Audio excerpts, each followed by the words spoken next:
Good afternoon to all the guests present here and to all the viewers watching us live on our social media platforms. So when we talk about a sustainable world, we cannot miss out on the sustainability of any organization. And well-being of any organization's employees and stakeholders and the ESG strategies play an important role.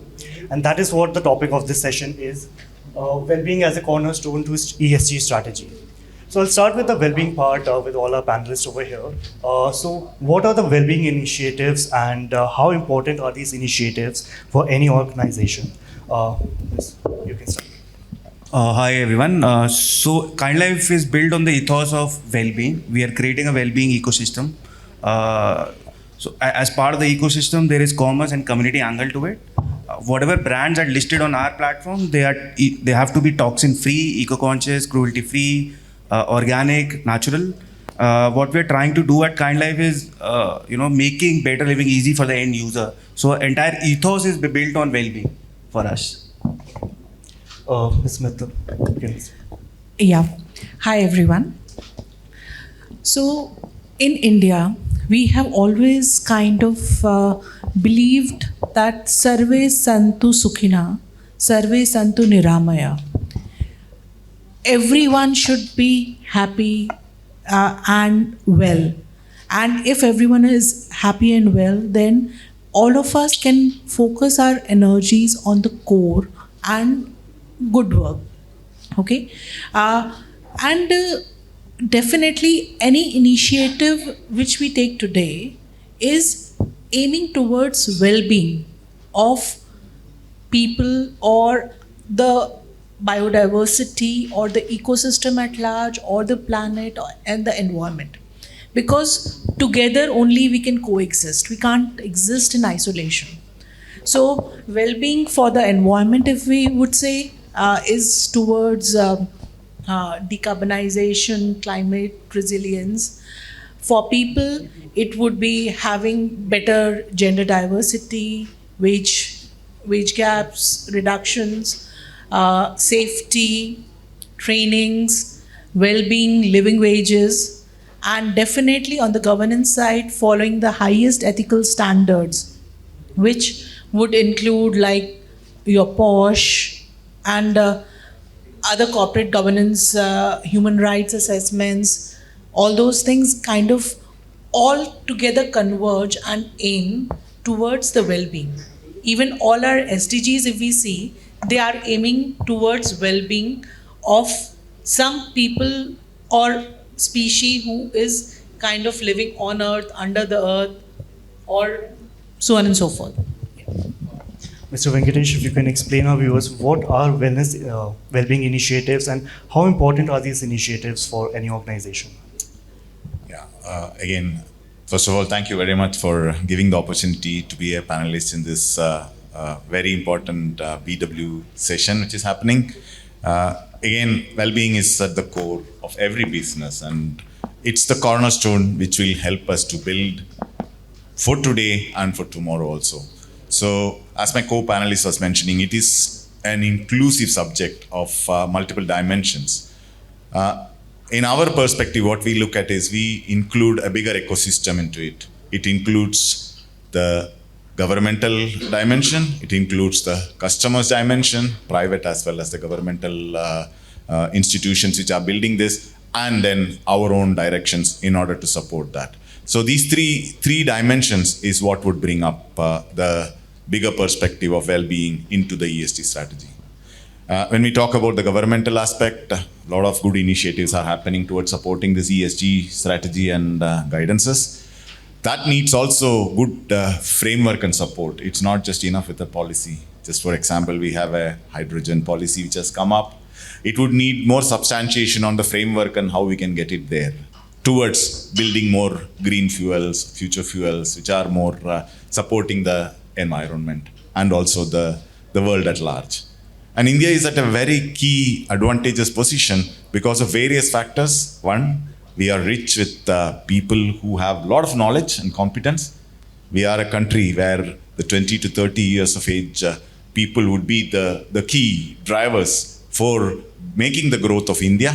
And there we have an advantageous position of also supporting that as an important cornerstone. That brings us to also the employee dimension or the people dimension which we are looking at, whether it being our own people or people around us who are supporting that. So that would be the other perspective which we have to look at. For these to match up, it's an important element that private as well as government organizations also put their effort to bring up that perspective, because all of this would need money. Money would come in from that direction, and that is where it has to be a joint ecosystem which we will have to look at and develop. Maybe we can touch upon also various aspects and examples in the coming minutes, or maybe I'll give it to... I'll start with Mr. Odhekar. If you can also explain what are the well-being initiatives and how important are these for any organization? Yeah, thanks. I think a lot of good things are talked about all my co-panelists. See, I feel that the well-being concept has to be seen from depth and width of overall it. So depth, I mean to say that, what do you mean by people in your definition? Are they your own employees? People working in your premises? People working with you as a business partners? People working in premises of your business partners? Your consumers? People who have invested in you? I think this entire definition of well-being for whom is important. And then if you cover the entire basket of all these people I mentioned about, then it makes sense to basically create a very, very well-drafted policy for well-being. And width, I mean to say that every individual has three different type of abilities: emotional ability, physical ability, and intellectual ability. And if the person in any of these people has to deliver the job which is intended, you're talking about intent versus impact. If they have to deliver the said deliverable, I think they need to be at well-being for all these three things. So one has to understand what is the requirement of emotional well-being. There are various aspects related to emotional well-being, that whether whether first of all, whether I'm feeling left out or part of the team, whether do I have resources to do the deliverable, do I have a complete understanding of the organization, whether I'm getting recognized for my efforts, so there are various angles of emotional well-being. For physical, I think we need to basically provide sufficient amount of ergonomically right way of working it. Somebody talk about health and safety of people. So there are various aspects in physical well-being. And then intellectual well-being, I think it is important that people also taken care of on their capabilities. And the last point in well-being, which is getting stretched out from emotional part, is the financial well-being. Whether people understand that whatever finances they have, and they are taught about how to manage their finances, because all this will result into an emotional well-being of a person. I think this kind of an overall platform can be considered in a well-being, and then there are various examples out there we can discuss as we progress ahead. Sure. Mr. Shashi Kumar has joined us live. Mr. Kumar, you've heard all the panelists over here. What are your views on this?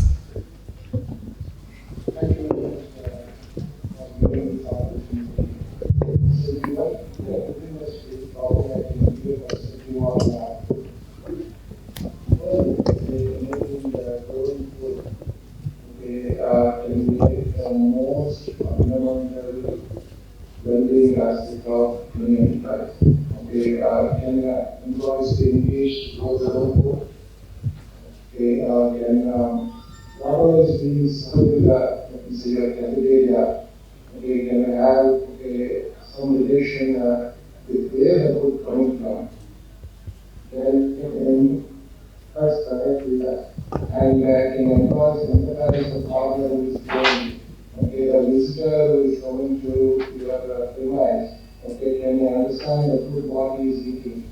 So these are some of the experiments we have been running from past 30 years. We saw with our camping 100% internally grown in our campus. Close to 16,000 meals per month. Always around 500 to 600 meals a day we serve for visitors, partners, employees. But what we are seeing, the kind of impact it has, when we tell them, hey, you know what, this food is grown by our own employees, and to know particular constraints, you dedicate some of your time of growth, but at the end of the day, you are able to serve a very good meal to yourself and your family and visitors and employees, and farmers. I've seen these kind of healthy initiatives rumor we have impacted. A lot of visitors will come and actually take on these concepts and they are implemented in their organizations. So I think we need to do a gradual significant evolution of campaign as some of the panelists are saying. But my belief is that fundamentally we should start with good and make people realize value of food, at least make them grow. A lot of corporates do have a lot of open licenses can still grow within companies, and that of course they are in luxury of building the rooms and that, but that's also we can enable your employees to go and probably go back to their roles and grow their own field. Okay. Coming to you, Mr. Jain. What measuring wellness impacts have you taken in your organization, and what measures should be taken in any organization? I think we are a very pretty new organization. So what we are trying to do at kindlife is that when it comes to internal employees, 60% of the workforce right now is women led. Secondly, we are also trying to push a lot of working moms, in terms of we offering them to come to office, giving them more flexibility in terms of working hours. They're allowed or they can get children to office. We kind of push them for that. Secondly, I think more from customer / stakeholders point of view, what we are trying to build is that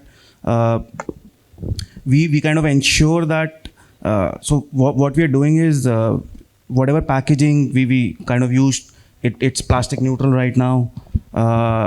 Secondly, we have also come up with a program called Kind Circle, wherein we allow customers to send back their plastic bottles. We recycle them, and in return we give them some kindness, which is a loyalty program of kindlife. So these are few things which we are trying to build right now. Mr. Mittal, you come from Bharti Airtel. So what initiatives have you taken in your organization, and what initiatives should be taken also? Sure. So let me just split this stakeholder wise. All organizations have multiple stakeholders, and my fellow panelists have rightly said, have rightly highlighted initiatives for employees. And just to add on to it, promoting diversity is definitely very important. Airtel has also taken a target to improve the diversity. Safety again is a big agenda, and following a holistic approach to ensure safety is something which we focus on. For environment safety also, there are ISO standards which we aim to comply with. Then looking at suppliers, we kind of promote and follow all the MSMEs requirements for our suppliers. Then beyond, for customers also, we are promoting innovative solutions. In this, like India is one of the country which is giving the cheapest data, and we are doing massive investment in CapEx to enable the 5G services, 4G services, and digital connectivity.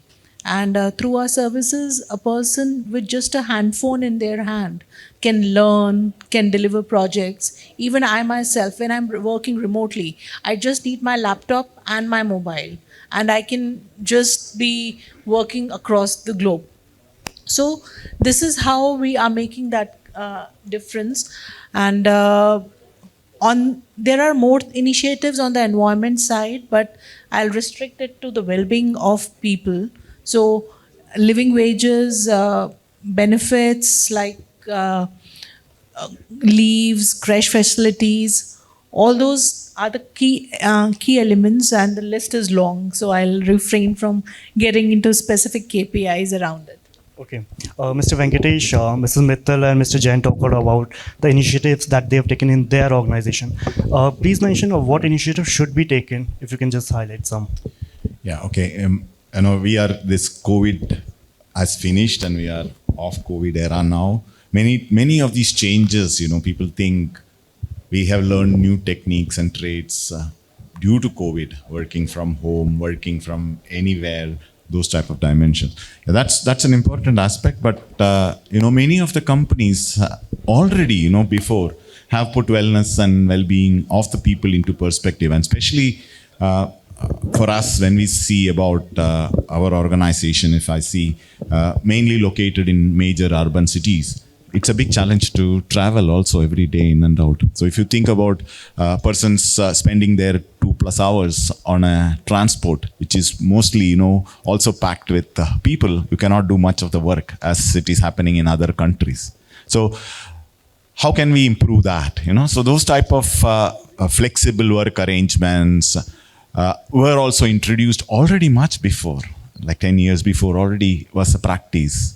Especially, we also support our customers mostly in the locations where they are. And when the people go to them to work, they also make their plans in such a way that they are not returning back and again going back. So these type of planning arrangements much more earlier will bring also an important element of, because travel is also not easy, especially when we move from places to places in India, which is almost like, if we think about Europe, they are countries, but that is states in India, So we are not a small town here where we can, move in 2 hours and everything is done. We are talking about 3 hours, still we may need to travel another 2 hours by road or something to the last mile, and we know the infrastructure. So that also is another big important aspect. Third important aspect is, these are some things which we do together with our customers and other stakeholders.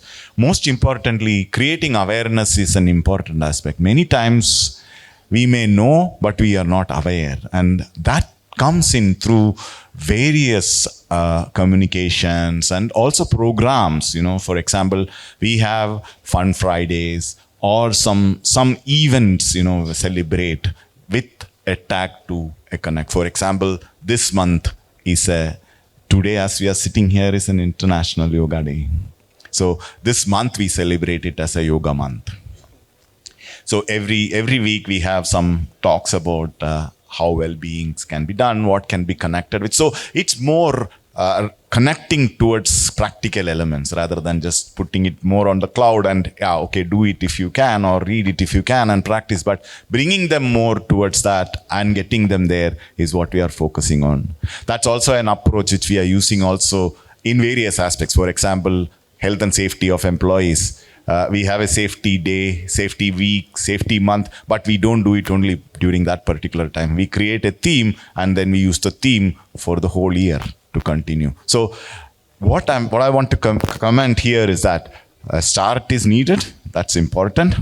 To continue is much more important, and for that we need a continuous approach, and then to sustain, a habit is formed when you practice something for 2-3 weeks minimum, or sometimes they say 2 months, but at least 3 weeks is something which they have found out to sustain. So similarly, these initiatives, what you're talking about, are not just one time. They have to continue. And that is where it will build up into the strategy, not just left as a one-time effort, So that's something which we have done as a part of our company's culture, to build it up into the strategy. That I'm not just talking about India in the company. We have also done it globally around in the world. So we are sometimes also the front runners there.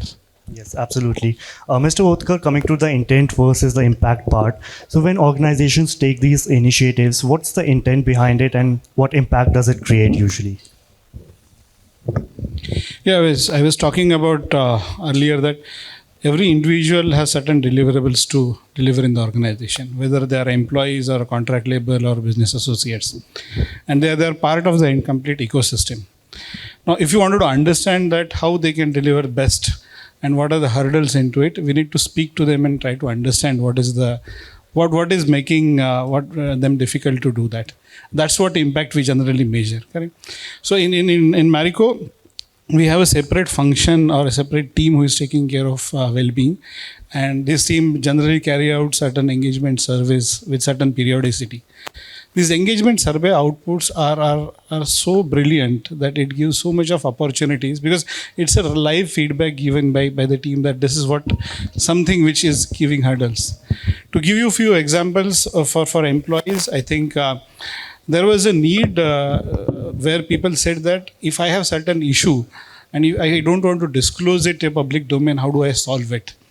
of there is a psychological problem or there is any problem. So we understood this and we created something called as one-to-one help, where it is a phone call or email. There are counselor or experts on the other side, and you can talk about what is your problem, and there could be a discussion around it, and they can provide probably some possible solutions where the employee can work on these things and come out of the issue. Second thing is something important. What we have done is on financial well-being, where there are various changes which are happening, say income tax, or people are having various expenses which are coming in. So one of the engagement surveys says that we are not able to manage it, or we do not understand what changes are happening and how do we plan for it. Whether we should invest in something or we should put it into FDs or something. There are various type of issues people are facing. So we arranged a program with chartered accountants talking about what is financial planning, how it can create an impact on you, and then basis that people can actually take guidance on these things. To extend these things further, we tried to deploy some female in our sales force. That's an interesting thing because the sales force is dominated by males.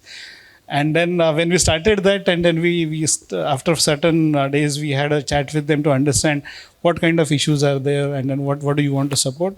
I think some of the things carry out. For example, if you're in the field, you do not know what washrooms are available in public areas. So we created an app where on a route, if you're going to travel on that day, what are the public toilets available which you can use it. So there could be very minor but important things which you can add to them if you have a very detailed dialogue with these people. And we think that these are small issues, but they can add, if it is solved, they can add a huge impact on their deliverables. And in turn, it can create an impact on organizational performance also. Absolutely. Mr. Kumar, if you can also highlight some of the impact that your wellness and well-being initiatives have created.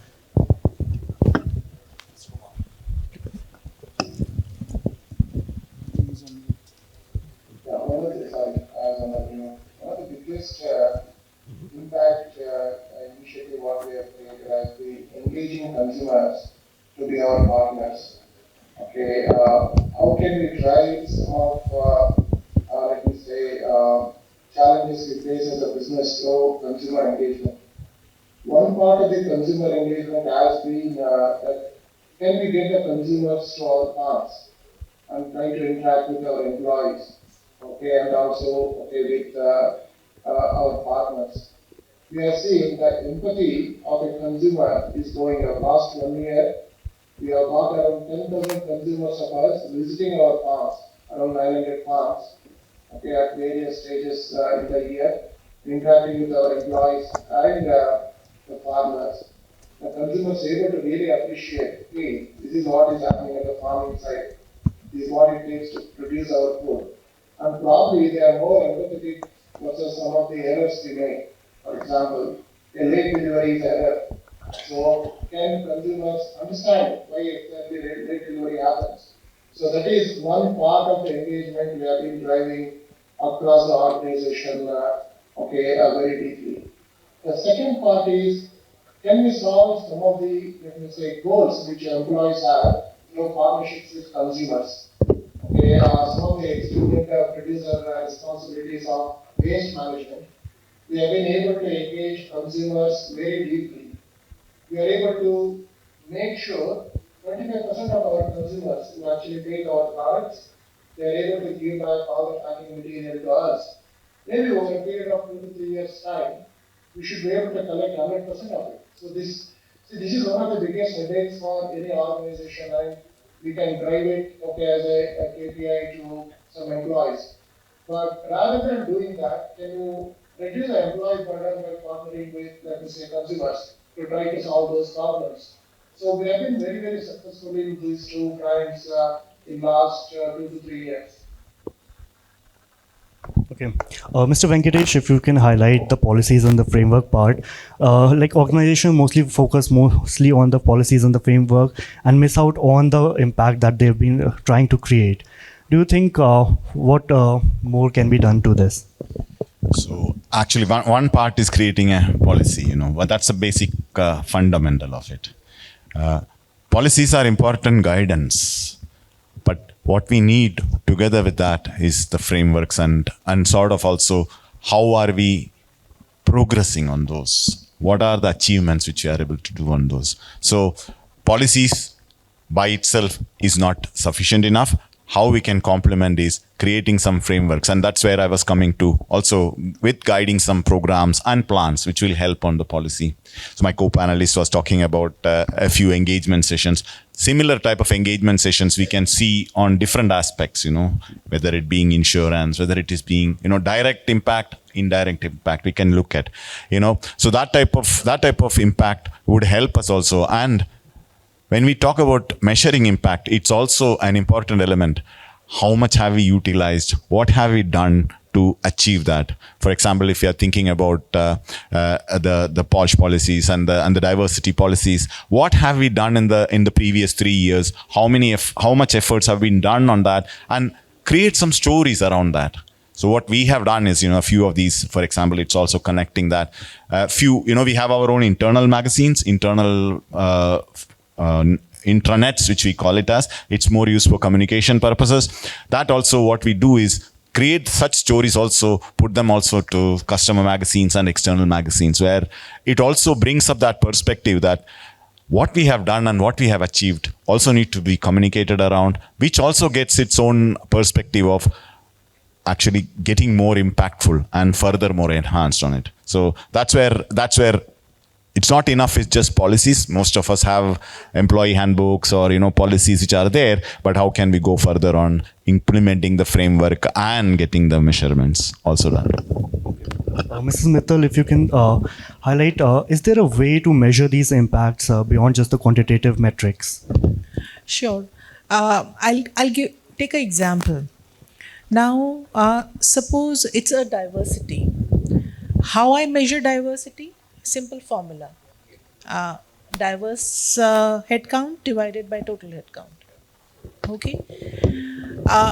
This is the KPI as we call it, and the movement on this is measured quarter on quarter. Now, impact is what is the positive movement because of the diversity inclusion. And like my fellow panelists said, we have to create stories or in other words, case studies around it. By having one female in a team of the sales force, people know how to navigate through routes wherever it's needed. So that sensitization comes in. If it is just a male, if it is just one gender-dominated group, then maybe we can be missing on some skills. The diversity does bring in different perspectives to the group. For example, if you have some physically disabled person in the group, people will kind of work in a way that person also becomes productive. So that's how we have to have a measuring KPI with us, and then looking at what was done to create that impact, have case studies, and those case studies actually call out the impact. That hey, by increasing diversity by 1%, say my turnover, and then measuring turnover or some economic-led KPIs with it, you'll be able to see a difference. And there is a whole lot of case studies that the boards with higher diversity are more profitable. So this is one bit. We're running short on time, so we'll just take some closing comments from all our panelists over here. Mr. Jain, if you can highlight, India has the ambitious goal of reaching net zero by 2070. So are we moving in the right direction? I think yes, everyone is doing their bit. I think what we need right now is to create more awareness around it, which is totally, I think that we have started doing it, but it's still not at ground level. Still a lot of things can be done. At kindlife, what we are doing is we are trying to create a community wherein we keep on creating awareness, informing the end user how we can reach to that level. Mittal. So for net zero, definitely we all have to be there. There is no planet B as we call it. And yes, like my colleague also said, it has to be awareness creation, which would be the key. Because if some decisions are taken at a boardroom that hey, we have to do this, but those are not communicated to all of the team members and the entire company, they may not be aligned with it. So definitely creating that awareness, having the tone from the top is non-negotiable. So board management, senior leadership, and then entire population aligned with that theme is something which is necessary to achieve that goal. Mr. Venkatesh. Yeah, very important topic, and it's a great ambition to have that 2070 dimension coming. But we need to split that into various sectors, and very importantly, sectors like energy, which play a bigger role. There has to be more implementations done to succeed in this direction. There are very good policies and frameworks which have come in also from the government.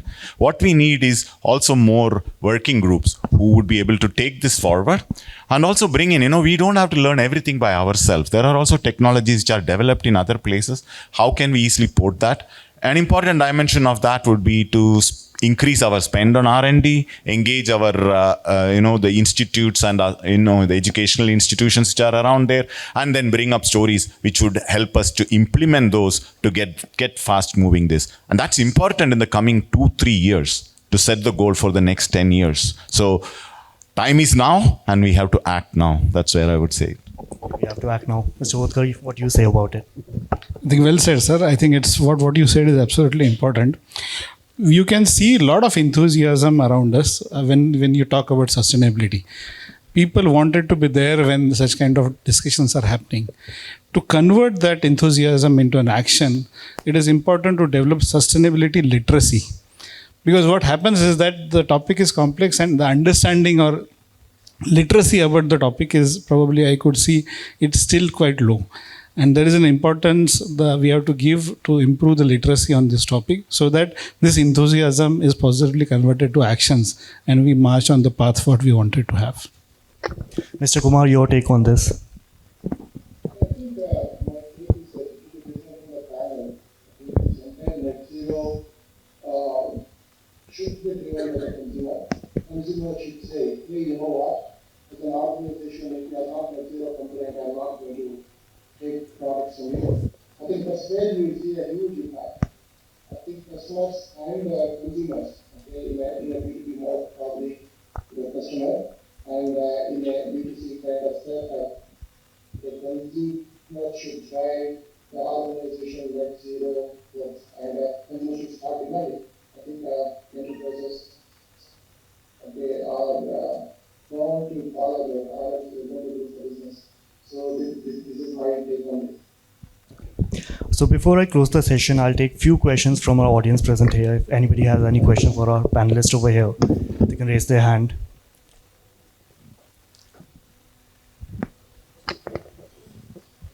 No questions?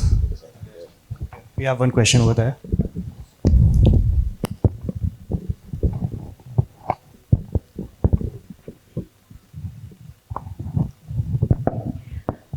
Hello everyone. Thank you. I'm Avantika Mohan, and my question is that one of the major pillars of well-being for employees is psychological safety. So how do you foster that in your organizations? What are the kind of initiatives that you're taking for that? I can take that. So psychological safety is definitely one of the very important topics. In India especially, we all kind of take physical discomfort to be okay, but emotional or psychological is still a taboo. So in Airtel also, we have that emotional consultancy. You can connect on a one-on-one service with a consultant, and they can help you in your problem. So that is a process we've built in. Maybe I can also quickly comment on that. That's an important, very important aspect when we think about employees. And today, in this dynamic world, this is also a very important challenge which you have seen. What is important when you see psychological safety? How trustful, how trustworthy are you? And that is not coming built on a day's course or a 2 weeks engagement. It needs to be nurtured and developed. That nurturing and development happens over a period of time through different through different channels of, open channels of communication, feedback mechanisms, engagement of that employees together with, and they start to feel more safe. It's not about we feel safe, it's about all of them need to feel safe. That's where we have reached that psychological safety. If I could summarize in a bit with the time in mind. Thank you so much, sir. Thank you, ma'am. Any more questions? Anybody? All right, we'll close the session. Thank you all for joining us here.